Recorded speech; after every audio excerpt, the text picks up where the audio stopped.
অন্যদিন যেহেতু মাছ কাছাকাছি পাওয়া যায় না, শুধুমাত্র রবিবারটার দিনটাই পাওয়া যায়, তাই আজকে আমি কিনতে চলে গেছিলাম মাছ। অনেক দিন থেকে ইচ্ছা করছিল মাছ খেতে, যদিও শুধুমাত্র মাছ কিনিনি, মাছের সঙ্গে একটু সবজি টবজিও ছিল। আর আজকে না একদম কচি কচি দেখে ভেন্ডি কিনেছিলাম, তো সেগুলোও আমি আজকে নিয়ে এসেছি সিদ্ধ খাবো বলে।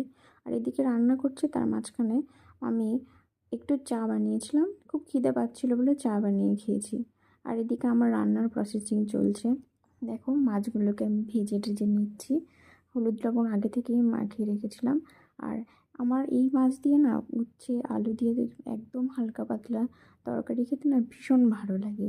বাড়িতে মা প্রায় প্রায় করতো যখন এই মাছটা হতো। আচ্ছা বলো তো বন্ধুরা, এটা কী মাছ? যদি কারো জানা থাকে তাহলে অবশ্যই বলো।